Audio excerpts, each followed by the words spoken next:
Hello, my ladies, gents, and everything outside of that. Welcome to this episode of the Level Cap Podcast, featuring a special guest and not featuring a regular guest, talking to you about everything Level 99 games, news, modules, or otherwise.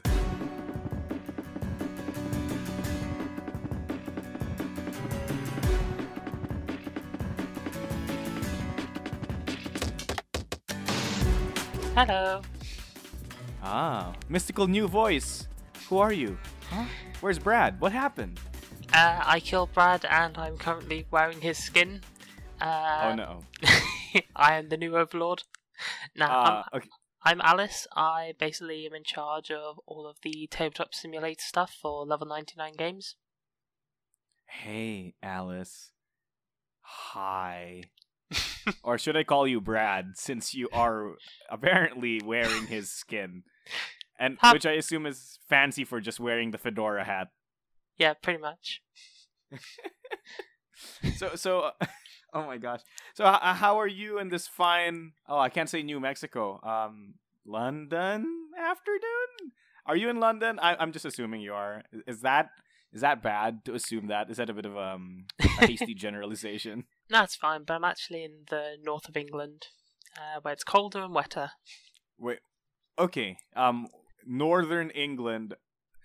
Okay, I'm not sure how English geography works, but are they separated into cities or states? How does it work? Well, there's the whole country's split into counties, and then within each county there's multiple cities. So the counties are kind of like American states, but much, much smaller. Okay, so what's your county? I'm not gonna ask for your city, because I don't want you to get DDoSed.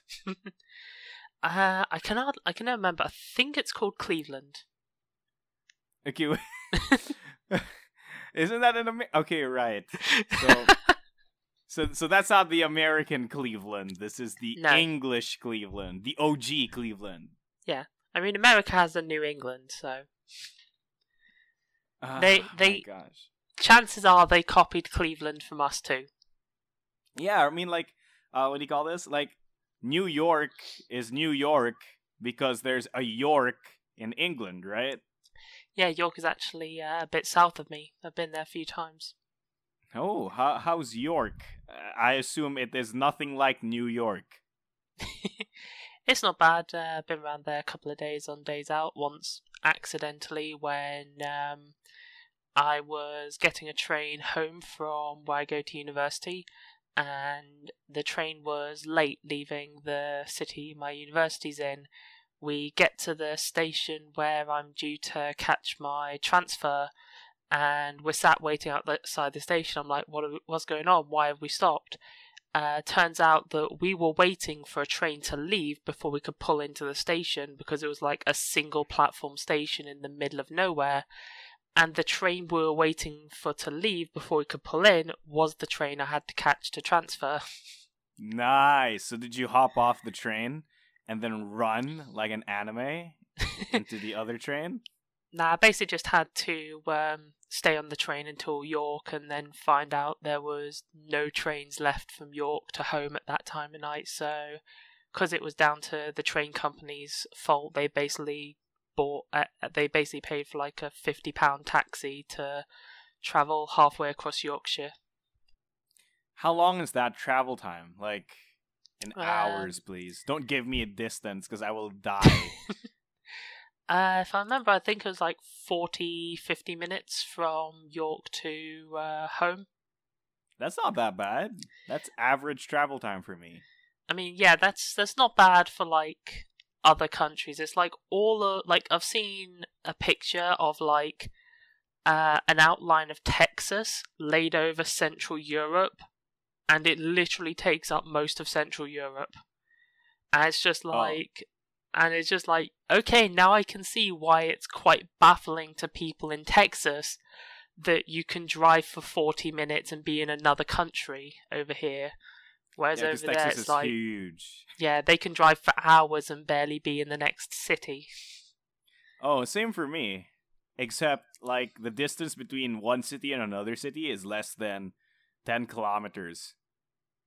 Wow. Yeah, because whatever, man. Oh, man. I'm going to go into one of my third world rants again. So before I do that, Alice, tell me, since Brad's not here, what have you been doing this week? Any special games or pieces of media that you've consumed and want to share? Well, I've been playing a decent bit of Splatoon 2. I saw the new Nintendo Direct the other day, and like everybody else, I lost my mind when they announced the new Super Smash Bros. Right at the end. Oh, of course. And I also got really excited for the stuff that they announced for Splatoon 2 with the 3.0 update that's coming next month, and the full-on first piece of paid DLC for Splatoon coming in the form of the Octoling DLC, which is going to add a new story mode campaign and new avatar options for online once you complete it, including this really cool, like, tentacle mohawk for one of them. A tentacle mohawk, you say? Yeah, because I'm guessing. Do you know much about Splatoon? Hey, Alice, did you know that I do not own a Nintendo Switch or a Wii U? But fun fact, I actually know a lot about Splatoon, ironically, because I watch a YouTuber called Sugar Conroy, who made an entire Let's Play series of Splatoon, and so I watched all of it like a chump. No, nice. So, well, basically, because like their hair is essentially made of tentacles, the main way you can tell the difference between one of the Inklings, who are squids, and one of the Octolings, who are octopuses, is with the suction cups, because the squids don't have them, right? well, the squids do have those suction cups, but they're on like the inside of the tentacles, so like mostly you just see the smooth outer part of the hair of the tentacles, whereas the Octolings have these suction cups on the outside, and so they're a lot more visible in their general like hairstyles, etc. It was the way that you could tell that one of the new announcers for one of the new idols. No, it's not Mary. No, Callie and Marie are both squids, but with Pearl and Marina, Marina is an Octoling, and you could tell because of her tentacle hair, the fact that she had the suction cups on the outside. So people have been speculating for a while that they'd like Octolings to be playable now that there's this first example of an Octoling that isn't immediately a bad character. It's not default an enemy. So it's nice to finally see that. And so one of the new male Octoling hairstyles is they just have like the one tentacle, and it's just like over the middle of the head like a mohawk. That sounds pretty fun. Do you usually play male or female Octolings? Or squid boys? What are they called? Squidlings? Inklings. I just call them squid boys. I always play the female, but there's also some really cool female hairstyles from the Octolings, and I'm probably going to play them because I really like the Octolings. It's always really cool. Yeah, I think the female Inklings design is way better than the male ones too. So yeah. I think one thing Chica Conroy pointed out was the fact that like there's a hat in Splatoon 1 at least that has a hole in it, right? Like because it's like an old hat, it's supposed to look old. So when the girl wears it, she just puts it on. But when the guy wears it, I think they angle the hat in such a way that his ponytail sticks out of the hole. So that's pretty cool. But like that's the only reason you'd play boy. That's the only reason you'd play boy Inkling. Girl Inkling is best waifu. Yeah, definitely. Oh my gosh, this is the only thing I know about Splatoon. So that's pretty much you doing Splatoon. I'm really excited for Smash, even though I'm never gonna freaking play it because I can't afford to Switch. Oh my gosh. You should definitely try and pick it up at some point. It's really good. The Switch? Okay, I'll try when I'm no longer dirt poor. How about that? Could this be BattleCon Online confirmed for Switch? No. Wait. Can I confirm that on podcast or not? We have been joking about this on the Discord server so many times. I mean, I'm fairly sure I saw that they just added something to Game Maker that allows you to export a Switch version, so it's possible. It's possible. Also, little did you know, conspiracy theory, okay? So, when we added the Force Special Action to BattleCon Online, we actually changed its name. It's not called the Force Special Action. It's called the Switch. So, just do with that what you will. All right. So, what I've been doing this week has been really, really boring. It's not boring, but I found a new podcast. It's not boring. I mean, I guess it's boring to the listeners because it's gonna be like, oh, another Marco podcast. It's about Dungeons and Dragons and stuff. Okay, guys, give me a break. This one's really interesting. So, there's a new podcast I learned about called Bombarded. Emphasis on Bard. Oh God. So, it's about there's one DM and 3 players. All of the player characters are bards. All of them are bards. Oh God. And they go to a magical bard school called Strumlots.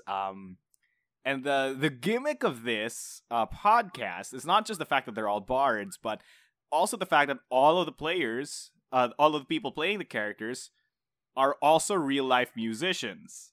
Oh, cool. So like when they do like skill checks for playing music, they'll actually like play their instruments or something. Yeah, so each one of them actually has an instrument. So one of them plays a guitar, one of them has a percussion set, and one of them plays an electronic keyboard.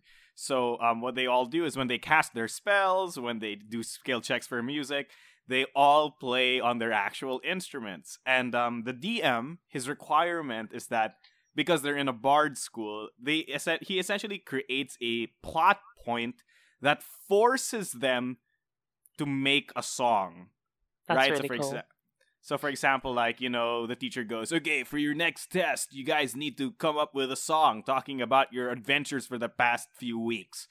And then they take dice.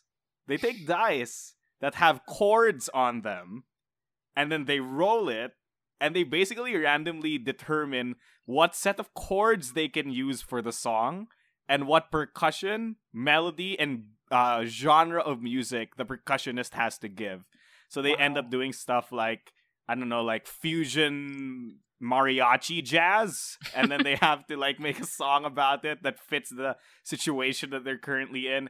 It's pretty awesome because the songs end up like ranging from sounding semi-decent to actually being really good. I think they had one song where they just talked about food because they were like, oh, we want to order from this restaurant. And then the chef was like, ha, this is a bard school. You must order through song. And then they just spend like, I don't know, 2 minutes like doing this Disney-esque song where they're like, I'm hungry, I want a sandwich. Da, da, da, da, da. And they all sing really well too. Yeah. I like this podcast. I always love like D&D stories, like the hashtag stuff my players said is one of my favorite hashtags on Tumblr. Oh man, yes. And you find some brilliant ones. Like I saw one just this morning where someone made a B-movie reference because a party was like going across a snowy mountain, just like in like that Lord of the Rings bit. And the dwarf fell off, and he's like, I flapped my hands really hard. And they're like, what? And he's just like, well, what else am I supposed to do? And he rolls and gets a natural 20.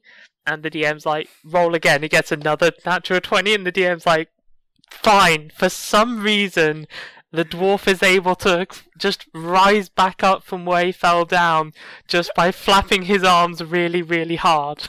Nice. And then, what was the B-movie reference? Someone replied with something like, according to all known laws of aviation, dwarves should not be able to fly, etc., etc. Oh my goodness, yes! Oh. You have any, like, stupid D&D stories? Haven't you played, like, RPG games with your friends? Yeah, I've played a couple. Like, all my favourite stories are from other people's adventures, like the one where someone's character was two halflings in a trench coat. Yeah. And nobody figured it out, not even the DM, until one of them died. Oh my god. Despite him saying stuff like his character had unusually short arms and constantly asking where on his character he got hit. Because it's just like, okay, figuring out which of the two halflings got hit until one of them died, and it was like, oh crap, you figured it out. One of my characters were actually two halflings in a trench coat. Oh no. But I did have one pretty cool adventure with what's it called? I can't help here because I don't know context whatsoever. System. That's it. System. With a system called 13th Age, which is probably my favorite RPG system because it's really versatile and like the power scaling is really good. Like the first ever RPG I properly played at my university and my society was Pathfinder, and ended up not really having a good time because like it's all dice rolls and combat. I mean, I like that. It was just the fact that the first session of the game, it's like, okay, I'm a halfling and I have a longbow, so my damage is d6. And by the end of the game, it's like, cool, I'm still a halfling, even though I'm like level 6 now. I'm still a halfling with a longbow, so I still do d6 damage. I occasionally do +2 if I'm within 15 yards or something for point blank range. It's like, cool, I literally do no damage. Meanwhile, the people actually know Pathfinder of min-max their character, and one of them is dealing 100 damage with just by unloading all of the guns that he has into the enemy's face every battle. It's like, cool. This is cool. This I'm is having not so much fun. Whereas in 13th Age, at level 1, you would roll 1d10 plus your strength to determine how much damage you do or whatever. At level 2, you would roll 2d10 and etc. etc. So you if you level up, you're immediately dealing 1 extra weapon dice worth of damage. Oh, so you feel it. You feel it.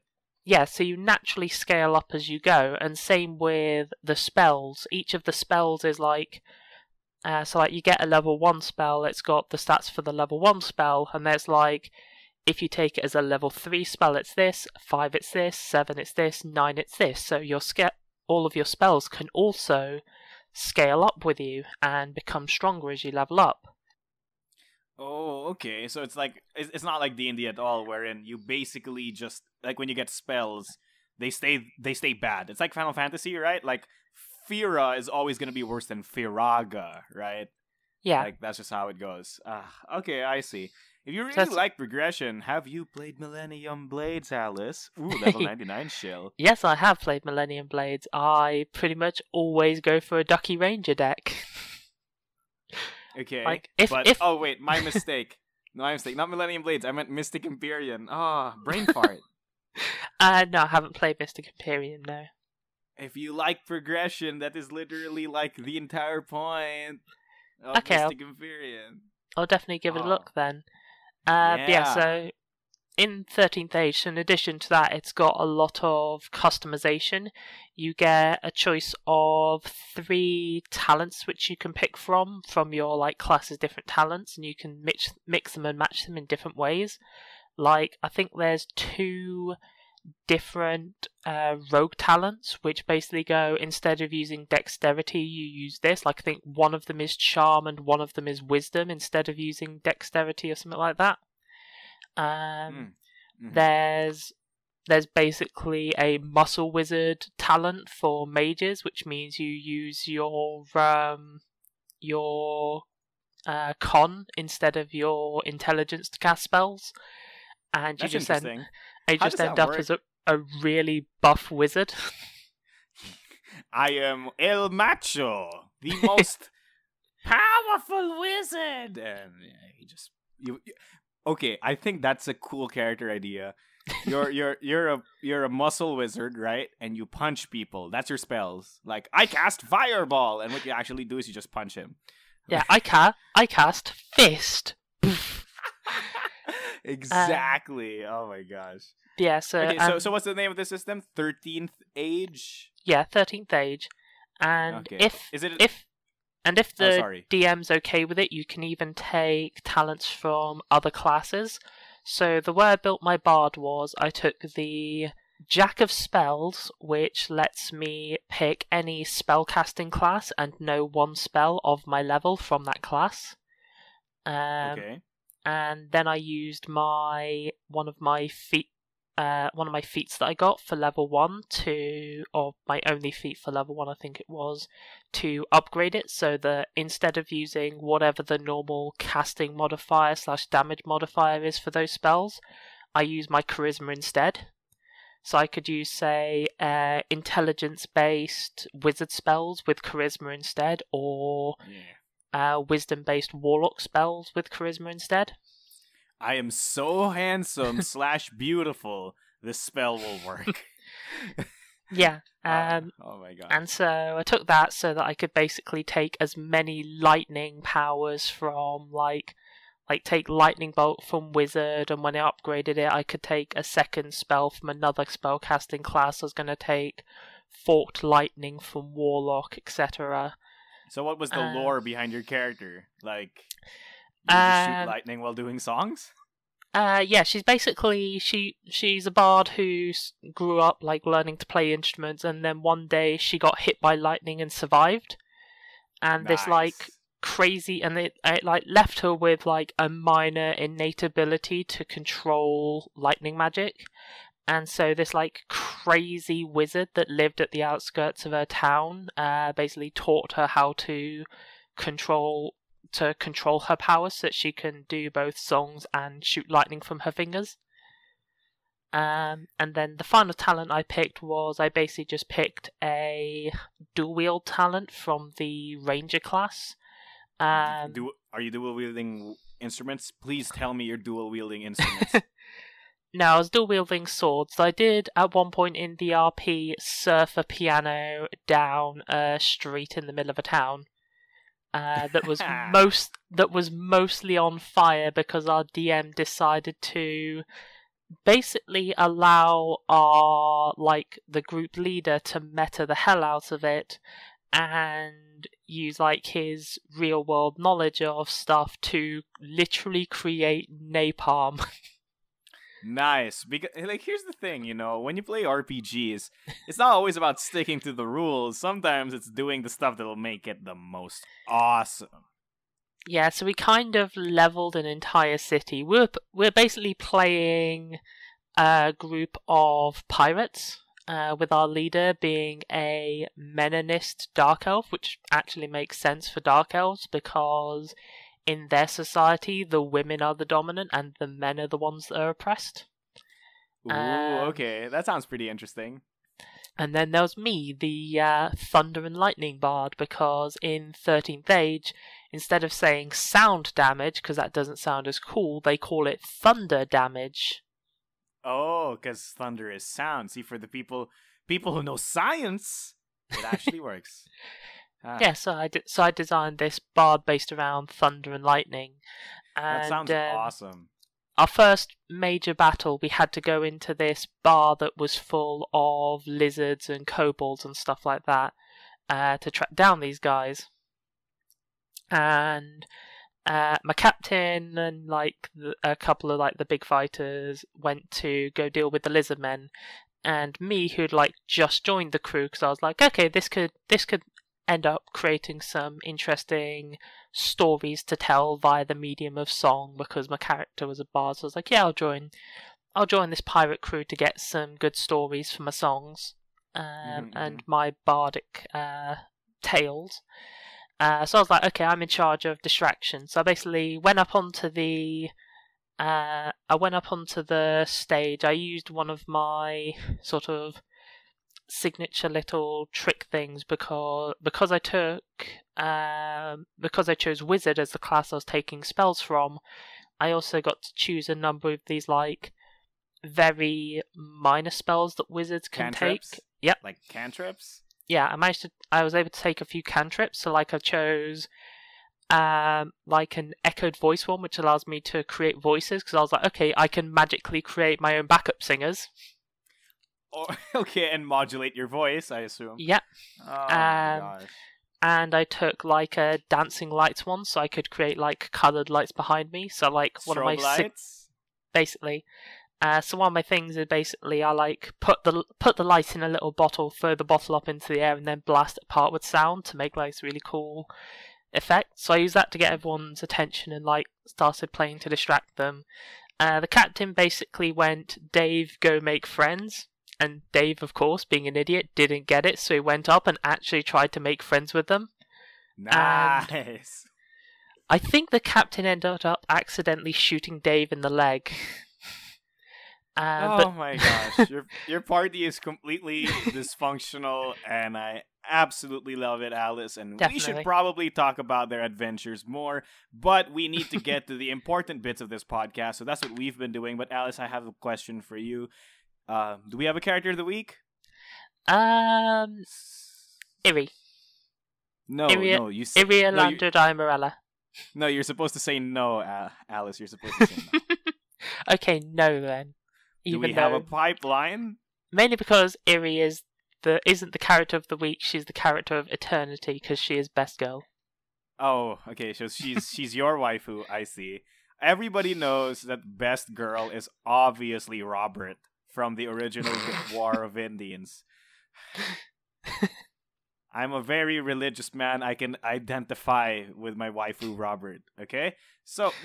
But in all seriousness, welcome to the pipeline where we talk about some development stuff. As mentioned earlier, Alice is the one in charge of the tabletop mods and in charge of more tabletop mods. So, Alice, I know some people asked you some questions. So, can you answer some of those questions that we've gotten to you first, and then I'll ask you some supplementary ones just in case. Yeah, sure. So the first one comes from Moose and sort of semi-seriously asks when is the Imperial TTS mod, and the answer to that is basically whenever Brad gives them to me. I like to throw around the term that Brad has been threatening me with files for a while, by which I mean they basically goes, "Hey Alice, I'm gonna have this for you soon." And I'm like, "Cool, I can't wait." And I was like, "Still waiting, when are you gonna give me Imperial?" I'm just as excited to get my hands on it as everybody constantly asking me when the mod is.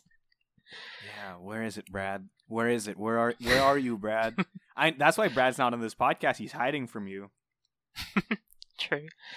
And the second question that I got left was from Arbco, who asked, "I suppose the main question I'd have is whether or not promos are ever going to be supported on official TTS, particularly Indians ones like Merger Room, and their issues with including the guest star promos, or is it just a quality control thing?"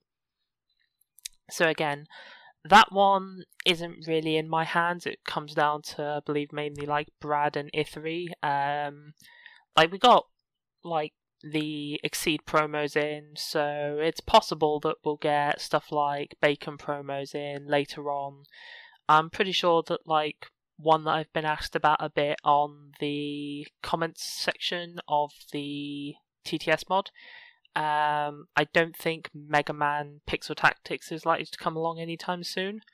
Oh no, it's probably not. And so stuff like that where it's promos or expansions that involve other licenses, I think they're less likely to come to them. But I mean, especially if you show interest in those being added to the official mods, then it is definitely something that could potentially happen if Brad and Ithri decide they want those added in.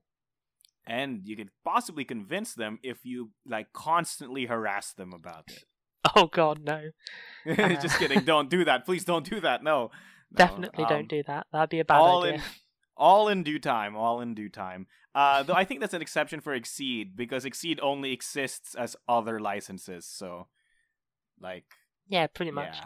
Although so far from what's released, like about 50% of those licenses belong to level 99, so Most of That's them they're alright with. that's fair. But wait, did you make the TTS mod for Exceed Season Bleep? You know, the one with bleep bleep? The one that's currently in playtesting, yeah, I did. Oh, you did? How fun was it? How fun was it to design and make that one? And seeing all of the cool characters made by Bleep and, you know. It's pretty fun. It's pretty simple to make the mod because I pretty much just added the new decks to the existing mod that already existed and then just saved as a new file that I can hand out in the playtest channel for people to try out. Yeah, it was really cool. At one point I had, because it's a very limited amount of people that are going to be seeing it, I did have some fun at one point, and I just renamed every single character in it with just memes. Nice. So you probably called Dan Blank something like just a worse version of this other character. No, I actually basically just renamed him to just his full name because that is all the meme that you need with him. Because he's already a joke. Okay. Or the two characters that are very similar to each other. I basically called each of them not the other one.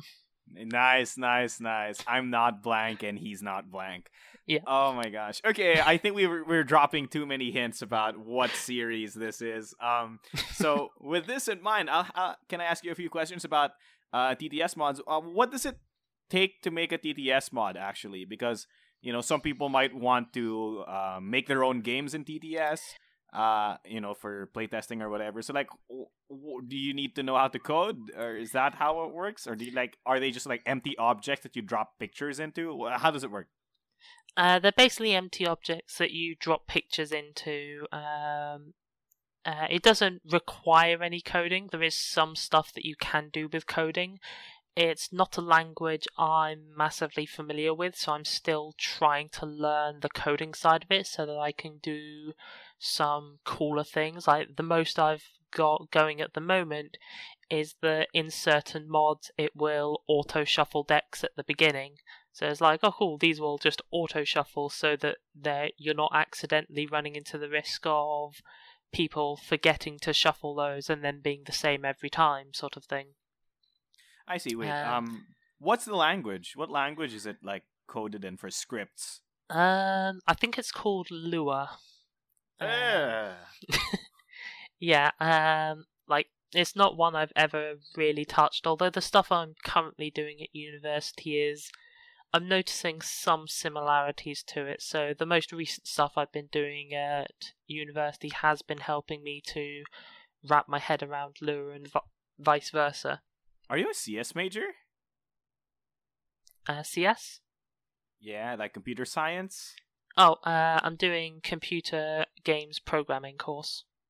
Like we don't have majors at university over here in England. We just have like specific courses that we do. It's kind of like vocational. Yeah, so there's like I think it's like 6 or 7 different video game related courses that the university runs. Stuff like games art, animation, game design, awesome. etc. And so the one I decided to settle on was the games programming one. Good luck, Alice. Good luck. That was my major, and then I quit it. Oh my gosh. I quit it for a minor in interactive multimedia because holy moly is games coding hard. Yeah, I really need to buy myself a rubber duck, because that is a game programmer's greatest tool. Yes, because often the best way to realize your mistakes is like a load of the time. I've had an issue. I've gone to Facebook to ask a friend, "Hey, how do I do this?" And as I've been like typing it out and explaining what I've done and like copying pieces of my code over to show examples of like this is what this does, it's while I've been doing that and going through it line by line explaining it that I've realized, oh shoot, this is wrong right here, that's the issue. And so I just need to get like a little rubber duck that I can do that with instead of having to bug my friends on Facebook every time.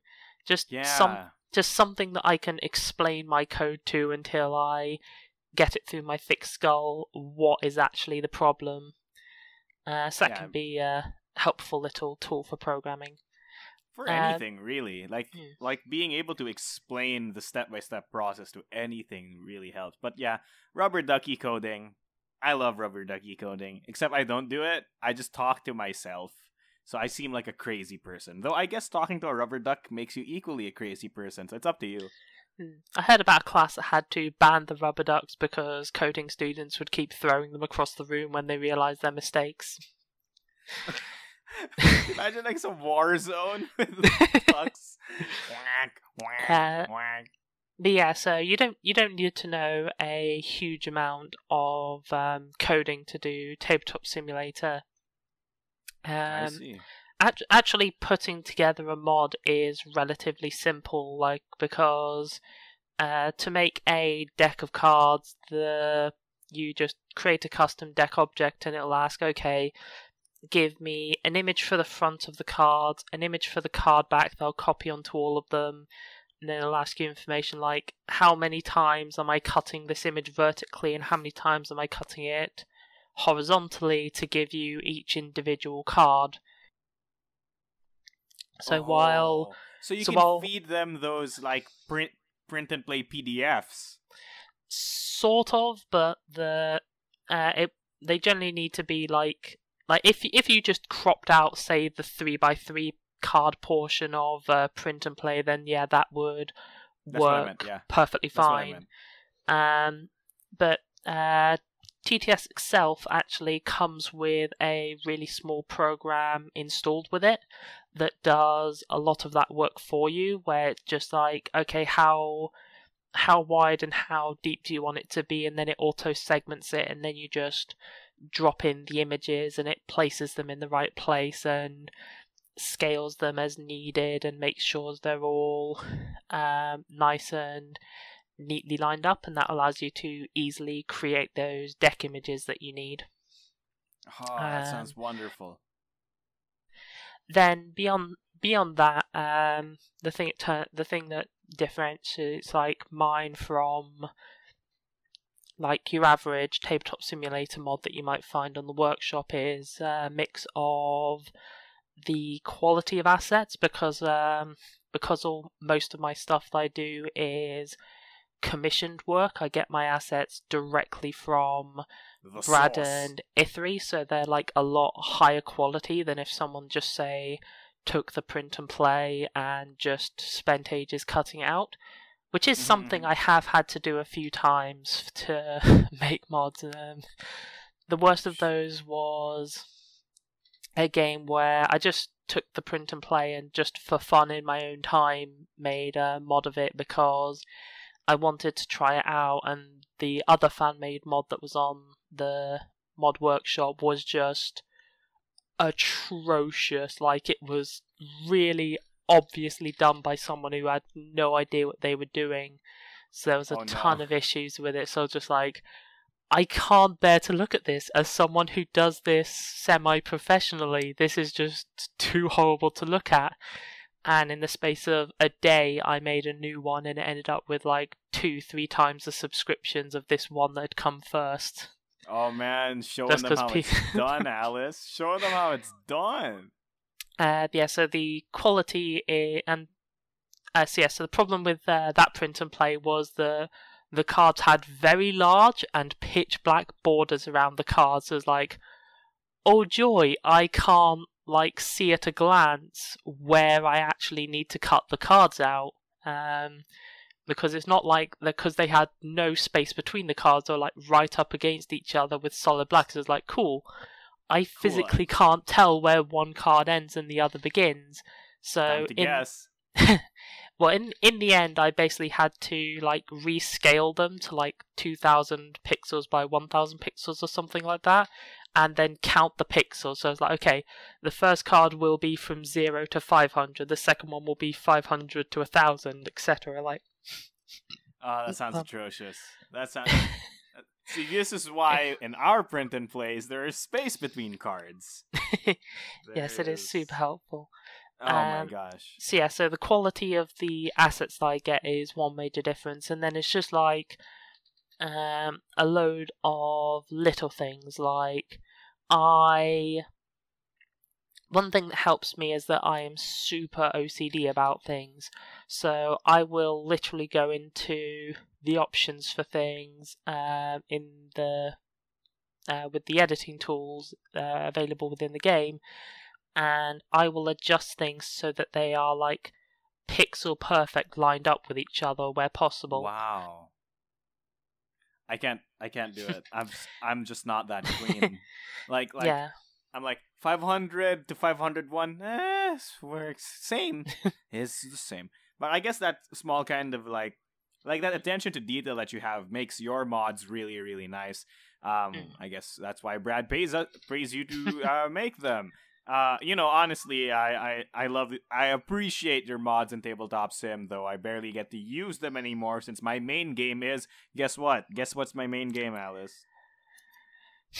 I'm gonna go ahead and guess Candy Crush.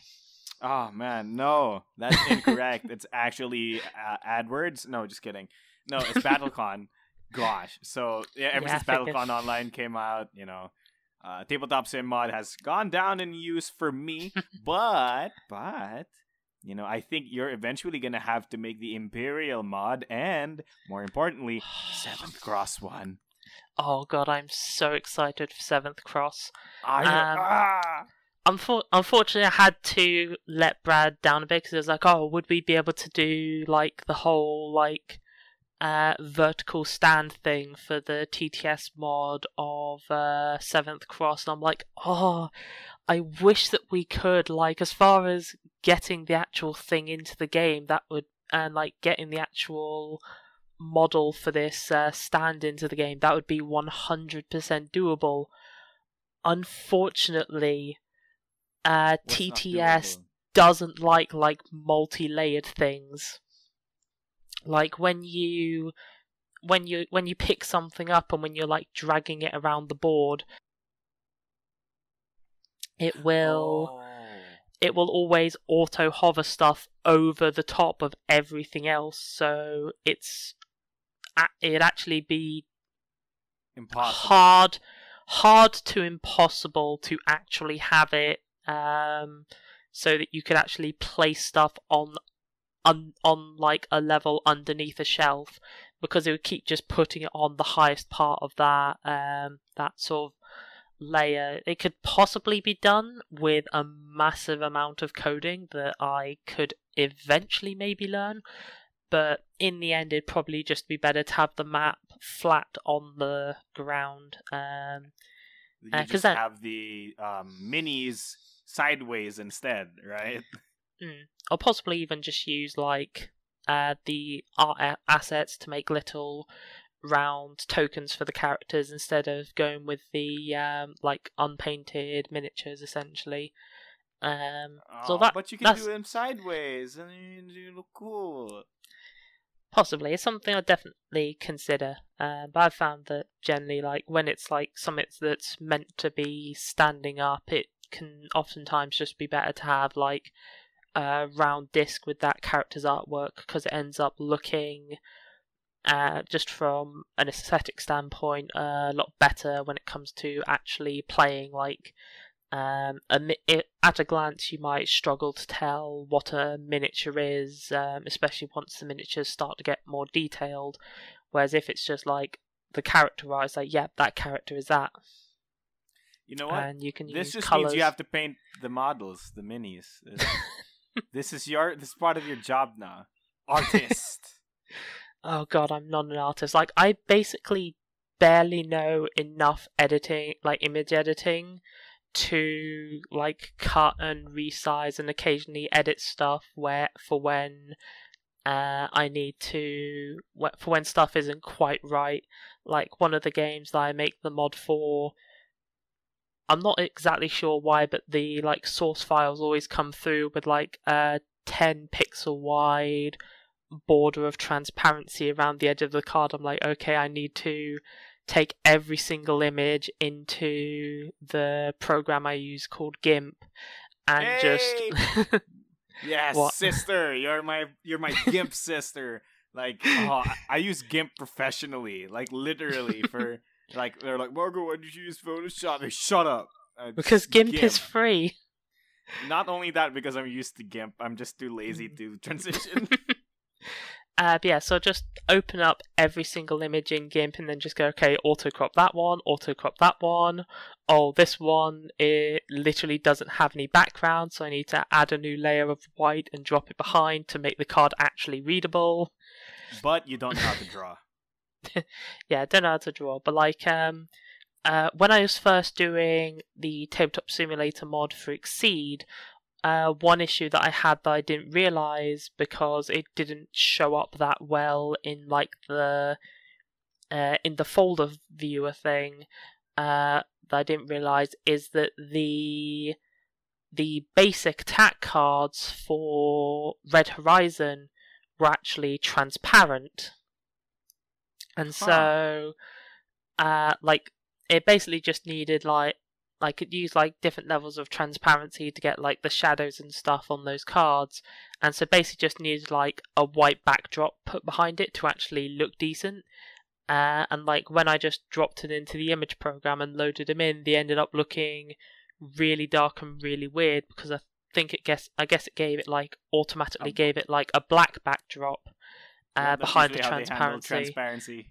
And so it's like, oh god, this looks way too dark. What the hell is going on? Every other card in Red Horizon looks absolutely fine. And I actually opened up the image in GIMP. I'm like, oh, this has transparency. That makes sense now. Oh god, I have to fix that. Oh my goodness. So, Alice, it's fun to hear about your adventures with GIMP and with Tabletop Simulator. And I'd really love to ask you more questions, but we're running out of time. So, Alice, I would like to ask you, with your permission, may I end this podcast? Because look, the fiction of this podcast is that I'm actually not a real person, right? I only exist to make this podcast and videos. The moment they turn off, I disappear. But talking during podcasts is my eternal suffering. So please end my suffering. Okay, I give you permission to end the podcast. Thank goodness. All right, Alice, do you want to pimp out some stuff before you go? Sure. You can check me out on my Steam profile, deso.bubblubber, spelled BUBBALUBBER. And that's where you can find all of the mods I make, both level 99 and otherwise. Hey! And they're all marked with, the ones that are commissioned are all marked with commission. They used to be marked with official, and then the Tabletop Simulator developers started to get iffy with me over it. They were like, oh, you can't use official. I'm like, why? I've literally been paid by the makers of this game to make this mod, and no, you can't make it official. People might get confused with like the official DLC. I'm like, but it's a free mod. What the hell? Oh my goodness. Whatever, Tabletop Sim mods. Alright, anything else, Alice? You can also check it out on Twitter, where I occasionally rant about things, and on Twitch, where I occasionally stream. Less recently due to internet issues at my university accommodation, but with summer holidays coming up in a few months, I'll be hopefully picking back up with that. I stream a variety of things, and so on Twitter I'm at BubbleLubber, and Twitch I'm twitch.tv/BubbleLubber. Alright, Bubble let's end this podcast. As usual, it has been me, your host, Marco DeSantos, also known as Mechanic Critic, and with me has been the amazing, stupendous, and awesome... Thank you, Alice Penhat. Alright, also known as Bubble Lover. Yep. Nice. Alright, and thank you so much for listening to this episode of the Level Cap Podcast. We hope you found something you liked or were interested in. If you like this podcast, please share it with a friend. If you hate this podcast, share it with an enemy. As usual, don't forget your special action, and thank you, World of Indians. Thank you, and good night. Good night. Happy gaming!